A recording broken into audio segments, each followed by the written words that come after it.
শহরের কোলাহল থেকে অনেক দূরে একটি ছোট্ট ভুলে যাওয়া গ্রামে জীবন ছিল কঠিন। মানুষ ছিল দরিদ্র, তাদের পোশাক ছিল জীর্ণ এবং তাদের ঘর ছিল মাটি এবং খড় দিয়ে তৈরি।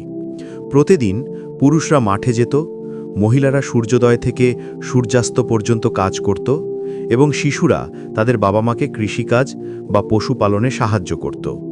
এই গ্রামে শিক্ষাকে অকেজো বলে মনে করা হতো। বই ছিল সময়ের অপচয় এবং স্কুলগুলিকে ধনীদের জন্য নয়, বরং ধনীদের জন্য জায়গা হিসেবে দেখা হতো। সব বাচ্চাদের মধ্যে আরিফ নামে একটি ছেলে ছিল। প্রথম থেকেই আরিফ ছিল আলাদা। অন্যান্য বাচ্চারা যখন মাটিতে খেলত, তখন সে যখনই কাগজ এবং পুরানো খবরের কাগজ পেত, তখন সে সেগুলো সংগ্রহ করত।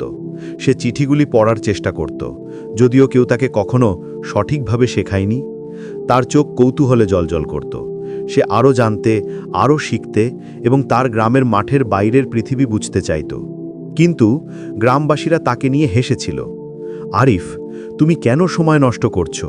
তারা বলতো, বই তোমার পেট ভরাবে না, মাঠে যাও, কাজ করো। শিক্ষা জমি চাষ করবে না, খাবার দেবে না। এমনকি তার বাবা মাও মাঝে মাঝে চিন্তিত হতেন। তারা তাকে ভালোবাসতেন, কিন্তু তারা ভয় পেতেন যে সে এমন স্বপ্নের পিছনে ছুটছে যার কোনো অর্থ নেই। তবুও আরিফ কখনো হাল ছাড়েননি। তিনি তার ছোট্ট নোটবুক নিয়ে বড় বটগাছের নিচে বসে থাকতেন, পুরানো টুকরো থেকে কপি করা চিঠিগুলি অনুশীলন করতেন। কখনো কখনো তিনি বই ধার করার জন্য মাইলের পর মাইল হেঁটে পাশের গ্রামে যেতেন। অনেক রাতে তিনি কেরোসিনের বাতির ম্লান আলোয় পড়াশোনা করতেন, যখন বাকিরা ঘুমিয়ে থাকতেন। বছর কেটে গেল, আর আরিফের নিষ্ঠা আরও দৃঢ় হয়ে উঠল। অবশেষে অবিরাম সংগ্রামের পর তিনি শহরের একটি স্কুলে বৃত্তি পেতে সক্ষম হলেন। প্রথমে গ্রামবাসীরা তাকে আবার উপহাস করল। সে আমাদের ভুলে যাবে, তারা বলল। সে তার জীবন নষ্ট করছে। কিন্তু আরিফ তাদের কথা দ্বারা তাকে থামাতে পারেনি। শহরে জীবন সহজ ছিল না। সে খণ্ডকালীন চাকরি করত, চা বিক্রি করত এবং কখনো কখনো ক্ষুধার্তও হতে হতো। কিন্তু সে কখনো তার শিক্ষার স্বপ্ন ত্যাগ করেনি। ধীরে ধীরে সে তার পড়াশোনায় শ্রেষ্ঠত্ব অর্জন করেছিল। শিক্ষকেরা তার দৃঢ়তার প্রশংসা করেছিল। তার বুদ্ধিমত্তা এবং দয়া তাকে সবার থেকে আলাদা করে তুলেছিল। অনেক বছর পর আরিফ একজন সুশিক্ষিত মানুষ হয়ে ওঠে। সে শহরে থেকে প্রচুর অর্থ উপার্জন করতে পারত, কিন্তু সে তার গ্রামকে কখনো ভুলে যায়নি, যে জায়গাটি একসময় শিক্ষাকে প্রত্যাখ্যান করত। সে সম্পদ নিয়ে নয়, জ্ঞান নিয়ে বাড়ি ফিরে আসে। গ্রামবাসীরা যখন তাকে ফিরে আসতে দেখল, পরিপাটি পোশাক পরে এবং জ্ঞানের সাথে কথা বলতে শুরু করেছে, তখন তারা অবাক হয়ে গেল। সে আর সেই দরিদ্র ছেলেটি নয় যাকে তারা হেসেছিল। সে শিক্ষা দ্বারা তুরন্তিত একজন।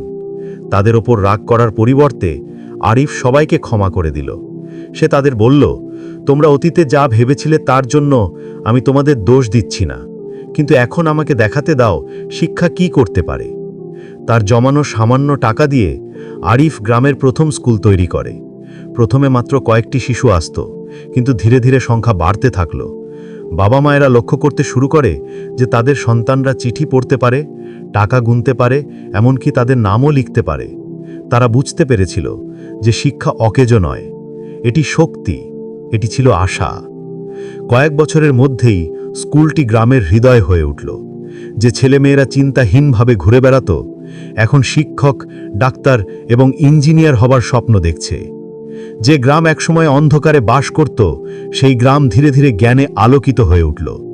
যারা একসময় আরিফকে উপহাস করত, তারাই এখন তাকে সম্মান করে। তারা বলতো, এই ছেলেটি আমাদের জীবন বদলে দিয়েছে। সে আমাদের এমন একটা পথ দেখিয়েছে যা আমরা আগে কখনো দেখিনি। আরিফ কখনো প্রশংসা চায়নি, বরং ভিতর ভিতর সে গর্বিত বোধ করত। নিজের জন্য নয়, বরং তার লোকের জন্য। সে প্রমাণ করেছিল যে একজন দৃঢ় প্রতিজ্ঞ সিদ্ধা পুরো সম্প্রদায়কে বদলে দিতে পারে। যে ছেলেটিকে একসময় উপহাস করা হতো, সে তার গ্রামের নায়ক হয়ে উঠেছে। আর সেই দিন থেকে আরিফের গল্প গ্রামের প্রতিটি শিশুকে বলা হতো, শুধু শিক্ষার গল্প হিসেবে নয়, বরং একটি শিক্ষা হিসেবে যে স্বপ্ন, সাহস এবং জ্ঞান দরিদ্রতম স্থানকেও বদলে দিতে পারে।